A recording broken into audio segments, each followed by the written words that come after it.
ಇವತ್ತು ಕಪ್ಪತ್ತಗುಡ್ಡ ಸಂರಕ್ಷಿತ ಪ್ರದೇಶ ಘೋಷಣೆಯ ಅಹವಾಲು ಸಭೆ ಗೊಂದಲದ ಮಧ್ಯೆ ಕೂಡ ನಡೆಯಿತು. ಗಣಿ ಕಂಪನಿ ವಿರುದ್ಧದ ಜನರ ಆಕ್ರೋಶ ಮುಗಿಲು ಮುಟ್ಟಿತ್ತು. ಕಪ್ಪತ್ತಗುಡ್ಡಕ್ಕಾಗಿ ಯಾವ ತ್ಯಾಗಕ್ಕೂ ಸಿದ್ಧ ಅನ್ನುವಂತಹ ಜನರ ಆತ್ಮವಿಶ್ವಾಸ ಅನಾವರಣಗೊಂಡಿತು. ಕಪ್ಪತ್ತಗುಡ್ಡ ರಕ್ಷಣೆಗಾಗಿ ಜನರ ಗಲಾಟೆ, ಕಪ್ಪತ್ತಗಿರಿ ಪರ ಮೊಳಗಿದ ಘೋಷಣೆ, ಕಪ್ಪತ್ತಗುಡ್ಡದ ರಕ್ಷಣೆಗಾಗಿ ನೆರೆದ ಸಾವಿರಾರು ಜನರು. ಇದು ಕಪ್ಪತ್ತಗುಡ್ಡ ಸಂರಕ್ಷಿತ ಅರಣ್ಯ ಪ್ರದೇಶ ಘೋಷಣೆಗಾಗಿ ಹಮ್ಮಿಕೊಂಡಂತಹ ಅಹವಾಲು ಸ್ವೀಕಾರ ಸಭೆಯ ಚಿತ್ರಣ.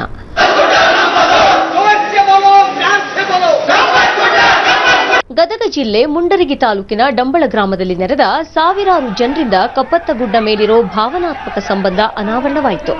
2,000ಕ್ಕೂ ಅಧಿಕ ಜನರು ಸಭೆಯಲ್ಲಿ ಪಾಲ್ಗೊಂಡು ಸಂರಕ್ಷಿತ ಅರಣ್ಯ ಪ್ರದೇಶ ಘೋಷಣೆಗೆ ಆಗ್ರಹಿಸಿದ್ರು. ಕನ್ನಡ ಪರ ಸಂಘಟನೆ ಕಾರ್ಯಕರ್ತರು ನೂರಾರು ಬೈಕ್ಗಳೊಂದಿಗೆ ಬೈಕ್ ರ್ಯಾಲಿ ಮೂಲಕ ಆಗಮಿಸಿ ಗಮನ ಸೆಳೆದ್ರು. ಸಭೆಯಲ್ಲಿ ಅರಣ್ಯ ಇಲಾಖೆ ಅಧಿಕಾರಿ ಮಾತು ತೀವ್ರ ಆಕ್ಷೇಪಕ್ಕೆ ಕಾರಣವಾಯಿತು. ಗಣಿಗಾರಿಕೆ ವಿಷಯ ಹೊರತುಪಡಿಸಿ ಬೇರೆ ವಿಷಯ ಮಾತನಾಡಿ ಅಂತ ಹೇಳಿದ್ದು ಜನರನ್ನ ಕೆರಳಿಸಿತು. ಇದರಿಂದ ಸಭೆ ಕೆಲ ಕಾಲ ಗೊಂದಲದ ಗೂಡಾಯಿತು. ಕಪ್ಪತ್ತಗುಡ್ಡದಲ್ಲಿ ಗಣಿಗಾರಿಕೆಗೆ ಅವಕಾಶ ನೀಡೋದಾದ್ರೆ ನಮಗೆ ಸೈನೈಡ್ ಕೊಟ್ಟು ಸಾಯಿಸಿ ಅಂತ ಮಠಾಧೀಶರು ಆಕ್ರೋಶ ವ್ಯಕ್ತಪಡಿಸಿದ್ರು. ಈಗಾಗಲೇ ನೀರಿನ ಕೊರತೆ, ಕಲುಷಿತ ಗಾಳಿ, ಕಲುಷಿತ ನೀರು, ಕಲುಷಿತ ಭೂಮಿ, ಭೀಕರ ಕ್ಷಾಮ ಎಂಬ ವಿಶ್ವಚಕ್ರದಲ್ಲಿ ಸಿಲುಕಿರುವ ಈ ಭಾಗದಲ್ಲಿ ಕಪ್ಪತ್ತಗುಡ್ಡದ ವಿನಾಶದಿಂದ ಜನಸಾಮಾನ್ಯರು ನಿರ್ಗತಿಕರಾಗುವರು. ಕಪ್ಪತ್ತಗುಡ್ಡದ ದಶೆಯಿಂದಲೇ ನಾವೆಂದು ಅಷ್ಟಿಷ್ಟು ಮಳೆ ಬೆಳೆ ಪಡೆಯುತ್ತಿದ್ದೇವೆ. ಅದರ ವಿನಾಶದಿಂದ ನಾವು ನಿರಂತರ ಭೀಕರ ಬರಗಾಲಕ್ಕೆ ತುತ್ತಾಗುವುದು ನಿಸ್ಸಂದೇಹವಾಗಿದೆ. ಕಪ್ಪತ್ತಗುಡ್ಡದ ತಪ್ಪಲಿನಲ್ಲಿ 25 ಹಳ್ಳಿಗಳು ಅಂದ್ರೆ 15 ಪಂಚಾಯಿತಿಗಳು ಬರ್ತದೆ. 3-4 ಹಳ್ಳಿ ಕೂಡ ಒಂದೊಂದು ಪಂಚಾಯತ್ ಆಗ್ತದೆ. ಆ ಪಂಚಾಯಿತಿಗಳ ಗ್ರಾಮ ಸಭೆಗಳಿಂದ ಎಲ್ಲ ಒಂದು ಸರ್ವಾನುಮತದ ಒಪ್ಪಿಗೆ ಕಪ್ಪತ್ತಗುಡ್ಡ ಉಳಿಬೇಕು, ಕಪ್ಪತ್ತಗುಡ್ಡ ರಕ್ಷಿಸಬೇಕು ಅಂದ್ರೆ ಆ ಹಳ್ಳಿ ಅಭಿಪ್ರಾಯವನ್ನೇ ಪಂಚಾಯಿತಿಯವರು ಪ್ರತಿನಿಧೀಕರಿಸಿ ಗ್ರಾಮ ಸಭೆ ಮೂಲಕ ಕೊಟ್ಟಿದ್ದಾರೆ. GS ಅವರನ್ನ, ನಮ್ಮ ದೊಡ್ಡಮನಿಯವರನ್ನು ನಾನು ಅಭಿನಂದಿಸ್ತಿದ್ದೇನೆ. ಅದೇ ರೀತಿ ಕೇಂದ್ರ ಸರ್ಕಾರ ತೆಗೆದುಕೊಂಡಿದ್ದಾರೆ. ಅವರು ರಾಜ್ಯ ಸರ್ಕಾರದಿಂದ ಕೂಡ 100 ಎಕರೆ ತಗೊಂಡಾರ. ನಿಸರ್ಗ ಉಳಿಬೇಕು, ಯಾಕಂದ್ರೆ ಕಪ್ಪತ್ತಗುಡ್ಡದಂತ ಗುಡ್ಡ ಹುಟ್ಸಕ್ಕಾಗಲ್ಲ. ನೀವು ಕಾಗದ ಮಾಡ್ಬೋದು, ಮತ್ತೊಂದು ಮಾಡ್ಬೋದು, ಮಗದೊಂದು ಮಾಡ್ಬೋದು, ಗುಡ್ಡಗಳನ್ನು ಹುಟ್ಟಿಸ್ಲಿಕ್ಕಾಗಲ್ಲ. ಅಹವಾಲು ಸ್ವೀಕಾರ ಸಭೆಯಲ್ಲಿ ಸಚಿವ HK ಪಾಟೀಲ್ ಸೇರಿದಂತೆ 5ಕ್ಕೂ ಹೆಚ್ಚು ಮಠಾಧೀಶರು, ವಿವಿಧ ಸಂಘಟನೆ ಪದಾಧಿಕಾರಿಗಳು, ರೈತರು, ವಿವಿಧ ಗ್ರಾಮಗಳ ಜನರು ಪಾಲ್ಗೊಂಡಿದ್ರು. ಜಿಲ್ಲಾಧಿಕಾರಿ ಮನೋಜ್ ಜೈನ್ ನೇತೃತ್ವವನ್ನು ವಹಿಸಿದ್ರು. ಅಹವಾಲು ಸ್ವೀಕಾರ ಸಭೆಯಲ್ಲಿ 99% ಜನರು ಸಂರಕ್ಷಿತ ಪ್ರದೇಶಕ್ಕೆ ಆಗ್ರಹಿಸಿದ್ರು. ಈ ವೇಳೆ ಬಲ್ದೋಟ ಕಂಪನಿ ಅಧಿಕಾರಿ HY ದೇಸಾಯಿ ಸಂರಕ್ಷಿತ ಘೋಷಣೆಯಿಂದ ಯಾವುದೇ ತೊಂದರೆ ಇಲ್ಲ, ಸೈನೈಡ್ ಬಳಕೆಯಿಂದ ಯಾವುದೇ ಹಾನಿ ಇಲ್ಲ ಅಂತ ಹೇಳ್ತಾ ಇದ್ದಂತೆ ಸಾರ್ವಜನಿಕರು ವೇದಿಕೆಗೆ ನುಗ್ಗೋಕೆ ಯತ್ನಿಸಿ ಅಧಿಕಾರಿಯನ್ನ ಹಿಗ್ಗ ಮುಗ್ಗ ತರಾಟೆಗೆ ತೆಗೆದುಕೊಂಡ್ರು. ನಂತರ ಬಲ್ಡೋಟ ಕಂಪನಿ ಅಧಿಕಾರಿಗಳನ್ನ ಪೊಲೀಸ್ ರಕ್ಷಣೆಯಲ್ಲಿ ಕಳುಹಿಸಲಾಯಿತು. ಈ ವೇಳೆ ಮಾತನಾಡಿದ ಮಾಜಿ ಸಚಿವ SS ಪಾಟೀಲ್ ಗ್ರಾಮೀಣಾಭಿವೃದ್ಧಿ ಸಚಿವ HK ಪಾಟೀಲ್ ಅವರನ್ನ ತರಾಟೆಗೆ ತೆಗೆದುಕೊಂಡ್ರು.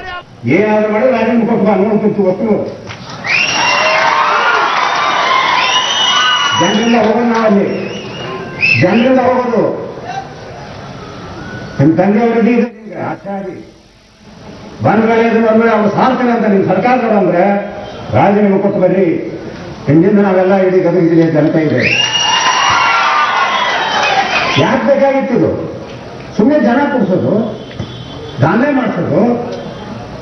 ಯಾಕೆ ಹೊರಗೆ ತಗೊಂಡ್ರಪ್ಪ ಅಂದ್ರೆ ಅವತ್ತು ನೀವು ಕುಳಿತು ಒಂದು ಆಧಾರ ನಮ್ಮ ವಿರೋಧ ಮಾಡಿದ್ರು. ಅವ್ರಿಗೆ ಹೇಳಿದ್ವಿ ಇವು ಒಂದು ಪಾಪ ಮನುಷ್ಯ ಯಾರು ಅನಿಲ್ ಕುಂಬ್ಳೆ ಯಾರು ಒಳ್ಳೆ ರಿಪೋರ್ಟ್ ಕೊಟ್ಟಿದ್ದಾರೆ. ನಾನು ಅದೇನು ಅವತ್ತು ಅಹವಾಲು ಸಲ್ಲಿಸಿದ ಜನತೆಯ ಚಿತ್ತ ಇದೀಗ ಸರ್ಕಾರದತ್ತ ನೆಟ್ಟಿದೆ.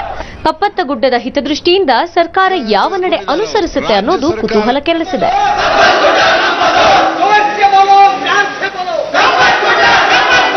ಕ್ಯಾಮರಾಮನ್ ಅರ್ಬಾಜ್ ಖಾನ್ ಜೊತೆ ನೂರ್ ಅಹಮದ್ ಮಕಾನದಾರ್, ಸುದ್ದಿ ಟಿವಿ ಗದಗ. ವೀಕ್ಷಕರೇ, ಈ ಒಂದು ಕಪ್ಪತ್ತಗುಡ್ಡ ಸಂರಕ್ಷಿತ ಮೀಸಲು ಅನ್ನುವಂತಹ ಒಂದು ಘೋಷಣೆ ಮಾಡುವಂತಹ ಕುರಿತಾಗಿ ಏನಿವತ್ತು ಒಂದು ಅಹವಾಲು ಸಭೆ ಕೂಡ ನಡೆದಿದೆ. ಇದ್ರ ಬಗ್ಗೆ ಮತ್ತಷ್ಟು ಹೆಚ್ಚಿನ ಡೀಟೇಲ್ಸ್ ಅನ್ನು ನೀಡ್ತಾರೆ ದೂರವಾಣಿ ಸಂಪರ್ಕದಲ್ಲಿರುವಂತಹ ನಮ್ಮ ಪ್ರತಿನಿಧಿ ನೂರ್ ಅಹಮದ್. ಇವತ್ತೇನು ಕಪ್ಪತ್ತಗುಡ್ಡ ಸಂರಕ್ಷಿತ ಪ್ರದೇಶ ಘೋಷಣೆ ಆಗಬೇಕು ಅನ್ನುವಂತಹ ಒಂದು ನಿಟ್ಟಿನಲ್ಲಿ ಒಂದು ಅಹವಾಲು ಸಭೆ ಕೂಡ ನಡೀತು. ಅಹವಾಲುವನ್ನ ಸರ್ಕಾರ ಕೂಡ ಸ್ವೀಕರಿಸಿದೆ. ಹಾಗಾದ್ರೆ ಸರ್ಕಾರದ ಮುಂದಿನ ನಡೆ ಏನಿರಬಹುದು ನೂರ್ ಅಹಮದ್?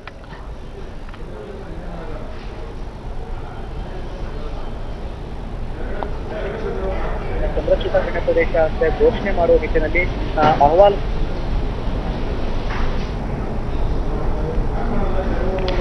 ಎಸ್ ವೀಕ್ಷಕರೇ, ಸಂಪರ್ಕ ಸಾಧ್ಯ ಆಗಲಿಲ್ಲ. ಆದರೆ ಇವತ್ತು ನಾವೀಗ ಒಂದು ನೋಡಿರುವಂತಹ ಸುದ್ದಿ ಅಂದರೆ ಕಪ್ಪತ್ತು ಗುಡ್ಡವನ್ನ ಸಂರಕ್ಷಿತ ಅರಣ್ಯ ಅನ್ನುವಂಥದ್ದಾಗಿ ಘೋಷಿಸಬೇಕು ಅನ್ನುವಂಥದ್ದು ಅಲ್ಲಿನ ಪ್ರದೇಶದ ಅಂದರೆ ಸಾರ್ವಜನಿಕರ ಒಂದು ಏನೊಂದು ಮನವಿ ಆಗಿತ್ತು. ಆ ಒಂದು ಮನವಿಯನ್ನ ಅಂದ್ರೆ ಅಹವಾಲುವನ್ನ ಸ್ವೀಕರಿಸಿದಂತ ಸರ್ಕಾರ ಈಗ ಮುಂದೆ ಏನ್ ಮಾಡಬಹುದು ಅನ್ನುವಂಥ ಒಂದು ಕುತೂಹಲ ಅಲ್ಲಿನ ಒಂದು ಜನರದಿದೆ. ಅಷ್ಟೇ ಅಲ್ಲ, ಇನ್ನು ಕಪ್ಪತ್ತಗುಡ್ಡದ ಹಿತದೃಷ್ಟಿಯಿಂದ ಸರ್ಕಾರ ಯಾವ ನಡೆ ಅನುಸರಿಸಬಹುದು ಅನ್ನುವಂಥ ಕುತೂಹಲ ಕೂಡ ಇದ್ದೇ ಇದೆ.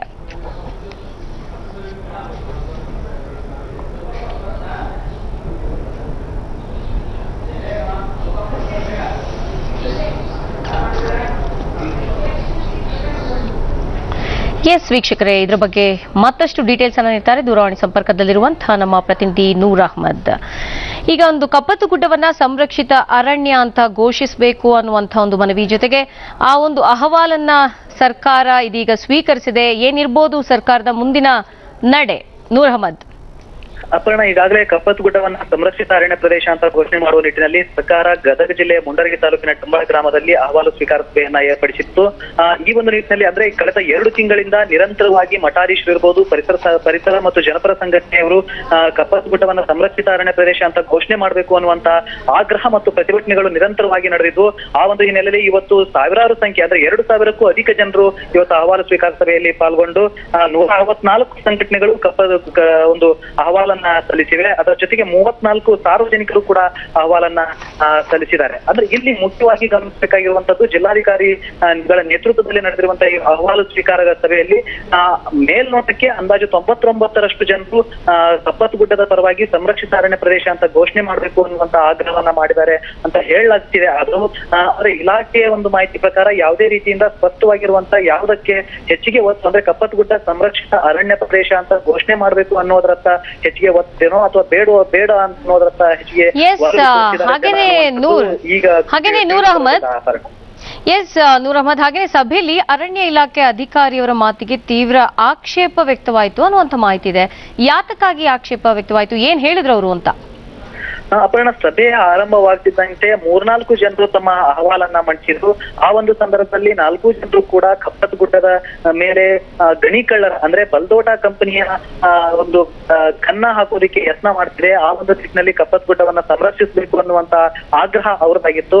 ಆ ಸಂದರ್ಭದಲ್ಲಿ ಮಧ್ಯಪ್ರವೇಶಿಸಿರುವಂತಹ ಅರಣ್ಯ ಅಧಿಕಾರಿ ಹೊಸ್ಮಠ ಅನ್ನುವಂತಹ ಅಧಿಕಾರಿ ಯಾವುದೇ ಕಾರಣಕ್ಕೂ ನೀವು ಪದೇ ಗಣಿಗಾರಿಕೆ ವಿಷಯವನ್ನ ಹೇಳೋದು ಬೇಡ, ಅದರ ಹೊರತಾಗಿ ಬೇರೆ ವಿಷಯವನ್ನ ಇದ್ರೆ ನೀವು ಪ್ರಸ್ತಾಪ ಮಾಡಿ ಅಂತ ಹೇಳಿದಾಗ ಅಲ್ಲಿರುವಂತಹ ಸಾರ್ವಜನಿಕರು ಒಕ್ಕೊರಲಿನಿಂದ ಆ ಒಂದು ಅಧಿಕಾರಿಯ ವಿರುದ್ಧ ಆಕ್ರೋಶವನ್ನು ಕೂಡ ವ್ಯಕ್ತಪಡಿಸಿದ್ರು. ಅಂದ್ರೆ ಮುಖ್ಯವಾಗಿ ಕಪ್ಪತ್ತಗುಡ್ಡ ಸಂರಕ್ಷಣೆ ಮಾಡಬೇಕು ಅಂತ ಅನ್ನೋದಾದ್ರೆ ಗಣಿಗಾರಿಕೆ ಮತ್ತು ಗಣಿಕಳ್ಳರಿಂದ ಕಪ್ಪತ್ತಗುಡ್ಡವನ್ನ ಸಂರಕ್ಷಿಸಿದ್ರೆ ಮಾತ್ರ ಕಪ್ಪತ್ತಗುಡ್ಡ ಉಳಿಯೋದಕ್ಕೆ ಸಾಧ್ಯ. ಹಾಗಾಗಿ ಗಣಿಗಾರಿಕೆಯನ್ನು ಹೊರತುಪಡಿಸಿ ಬೇರೆ ಯಾವುದೇ ಒಂದು ಅಜೆಂಡಾ ಇವತ್ತು ನಮ್ಮ ಎದುರಿಗೆ ಇಲ್ಲ. ಕಪ್ಪತ್ತಗುಡ್ಡವನ್ನ ರಕ್ಷಿಸಬೇಕಾದ್ರೆ ಗಣಿಗಾರಿಕೆ ವಿಷಯವನ್ನ ಪ್ರಸ್ತಾಪಿಸಬೇಕು ಅನ್ನುವಂತ ಆಗ್ರಹವನ್ನ ಕೂಡ ಅವರು ಮತ್ತು ಆಕ್ರೋಶಭರಿತವಾಗಿ ಅದನ್ನ ವ್ಯಕ್ತಪಡಿಸಿದ್ರು. ಅಪರ್ಣ, ಎಸ್, ಮತ್ತೊಂದ್ ಕಡೆ ಈ ಒಂದ್ ಕಡೆ ಗಣಿಗಾರಿಕೆಯ ಬಗ್ಗೆ ಅಂದ್ರೆ ಗಣಿಗಾರಿಕೆ ವಿರುದ್ಧ ಅರಣ್ಯ ಸಂಪತ್ತನ್ನ ರಕ್ಷಿಸಬೇಕು ಅನ್ನುವಂಥ ಒಂದು ನಿಲುವು, ಜೊತೆಗೆ ಈ ಒಂದು ಬಲ್ದೋಟ ಕಂಪನಿಯ ಅಧಿಕಾರಿ HY ದೇಸಾಯಿ ಕೂಡ ಒಂದು ಮಾತನ್ನ ಹೇಳ್ತಾರೆ. ಆ ಒಂದು ಮಾತನ್ನ ಹೇಳ್ತಿದ್ದಾಗೆ ಸಾರ್ವಜನಿಕರು ವೇದಿಕೆಗೆ ನುಗ್ಗಿ ಅವರ ಮೇಲೆ ಒಂದು ಹಿಗ್ಗಾಮುಗ್ಗಾ ತರಾಟೆಗೆ ತೆಗೆದುಕೊಂಡಂತಹ ಪರಿಸ್ಥಿತಿ ಕೂಡ ನಿರ್ಮಾಣ ಆಗಿತ್ತು. ಹಾಗಾದ್ರೆ ಅದ್ರ ಬಗ್ಗೆ ಏನಿದೆ ಹೆಚ್ಚಿನ ಮಾಹಿತಿ ನೂರ್ ಅಹ್ಮದ್? ಅಪರ್ಣ, ಈಗಾಗಲೇ ಅಹವಾಲು ಸ್ವೀಕಾರ ಅಂತಂದಾಗ ಪರ ಮತ್ತು ವಿರೋಧ ಅಹವಾಲುಗಳ ಸ್ವೀಕಾರ ಮಾಡುವಂಥದ್ದು ಅದು ಸಾಂಪ್ರದಾಯಿಕ. ಆ ಒಂದು ನಿಟ್ಟಿನಲ್ಲಿ ಇವತ್ತು ಸಾಕಷ್ಟು ಜನರು ಕಪ್ಪತ್ತಗುಡ್ಡದ ಪರವಾಗಿ ಅಹವಾಲನ್ನ ಸಲ್ಲಿಸಬಹುದು. ಆದ್ರೆ ಅದಕ್ಕೆ ವಿರೋಧವಾಗಿ ಅಂದ್ರೆ ಕಪ್ಪತ್ತಗುಡ್ಡದಲ್ಲಿ ಸಂರಕ್ಷಿತ ಪ್ರದೇಶ ಅಂತ ಘೋಷಣೆ ಮಾಡದೇ ಇದ್ರೂ ಕೂಡ ಮಾಡಿದ್ರಿಂದ ಕಪ್ಪತ್ತಗುಡ್ಡಕ್ಕೆ ಪ್ರಯೋಜನ ಇಲ್ಲ ಅನ್ನುವಂತ ನಿಟ್ಟಿನಲ್ಲಿ ಬಲ್ದೋಟ ಕಂಪನಿಯ ಅಧಿಕಾರಿ HY ದೇಸಾಯಿ ಅವರು ಆ ಒಂದು ವಿಷಯವನ್ನ ಮಂಡಿಸಿದ್ರು. ಮತ್ತು ಸೈನೈಡ್ ಬಳಕೆಯಿಂದನೂ ಕೂಡ ಯಾವುದೇ ರೀತಿಯಿಂದ ಪ್ರಾಣಕ್ಕೆ ಯಾವುದೇ ರೀತಿಯಿಂದ ತೊಂದರೆ ಆಗುವುದಿಲ್ಲ ಅನ್ನುವಂತ ಮಾಹಿತಿಯನ್ನು ಕೂಡ ಅವರು ವ್ಯಕ್ತಪಡಿಸಿರುವಂತೇನೆ ಅಲ್ಲಿರುವಂತಹ ಕನ್ನಡ ಪರ ಮತ್ತು ಜನಪರ ಸಂಘಟನೆ ಕಾರ್ಯಕರ್ತರು. ಹಾಗಾದ್ರೆ ನೂರ್ ಅಹ್ಮದ್, ಅಲ್ಲಿ ಸೈನೈಡ್ ಇಂದಾಗಿ ಅಲ್ಲಿ ಪ್ರಾಬ್ಲಮ್ ಕ್ರಿಯೇಟ್ ಆಗ್ತಿದ್ಯಾ? ಸಾರ್ವಜನಿಕರು ಏನಾದ್ರೂ ಅದ್ರ ಬಗ್ಗೆ ದೂರು ನೀಡಿದಾರಾ ಅಂತ? ಅಪರ್ಣ, ಈಗಾಗಲೇ ಅಂತ ಯಾವುದೇ ರೀತಿಯಿಂದ ಅಲ್ಲಿ ಕಾರ್ಯಾರಂಭ ಮಾಡಿಲ್ಲ. ಆದ್ರೆ ಇಲ್ಲಿ ಈ ಭಾಗದ ಜನರ ಒಂದು ಅಭಿಪ್ರಾಯ ಅಂದ್ರೆ ಈಗಾಗಲೇ ನಮ್ಮ ಎದುರಿಗೆ ಬೇರೆ ಕಡೆ ಚಿನ್ನದ ಗಣಿಗಾರಿಕೆಯನ್ನ ಹೋಲಿಕೆ ಮಾಡಿ ನೋಡಿರುವಂತಹ ಇಲ್ಲಿನ ಭಾಗದ ಪರಿಸರ ಪ್ರೇಮಿಗಳು ಜನರು ಅಲ್ಲಿ ಒಂದು ಗಣಿಗಾರಿಕೆ ಆರಂಭ ಆಗಿದ್ದೇ ಆದಲ್ಲಿ, Okay. ಚಿನ್ನದ ಗಣಿಗಾರಿಕೆ ಆರಂಭ ಆಗಿದ್ದೇ ಆದಲ್ಲಿ ಅಲ್ಲಿ ಸೈನೈಡ್ ಬಳಸುವಂತ ಅನಿವಾರ್ಯತೆ ಕೂಡ ಇರುತ್ತೆ. ಹಾಗಾಗಿ ಸೈನೈಡ್ ಬಳಕೆಯಿಂದ ಜೀವ ಸಂಕುಲಕ್ಕೆ ಕುತ್ತು ಎದುರಾಗಿದೆ ಅನ್ನುವಂತ ಆತಂಕ ಆ ಜನರಲ್ಲಿ ಮನೆ ಮಾಡಿರೋದ್ರಿಂದಾಗಿ ಈ ಒಂದು ಆರೋಪ ಕೂಡ ಅವ್ರು ಮಾಡ್ತಾನೆ ಬಂದಿದ್ರು. ಆದ್ರೆ ಅದಕ್ಕೆ ಅವರು ಪ್ರತಿಕ್ರಿಯೆ ರೂಪದಲ್ಲಿ ಒಬ್ಬ ಬಲ್ದೋಟ ಕಂಪನಿ ಅಧಿಕಾರಿ ಸೈನೈಡ್ ನಿಂದ ಯಾವುದೇ ರೀತಿಯಿಂದ ತೊಂದರೆ ಆಗೋದಿಲ್ಲ ಅನ್ನುವಂಥದ್ದು ಆ ಜನರ ಆಕ್ರೋಶಕ್ಕೆ ಕಾರಣವಾಗಿ ವೇದಿಕೆಯು ಕೂಡ ಮುತ್ತಿಗೆ ಹಾಕೋದಿಕ್ಕೆ ಪ್ರಯತ್ನ ಪಟ್ರು. ಅಪರ್ಣ, ಓಕೆ, ಧನ್ಯವಾದ ನೂರ್ ಅಹಮದ್ ತಮ್ಮೆಲ್ಲ ಮಾಹಿತಿಗಾಗಿ. ಇದೀಗ ಪ್ರದೇಶ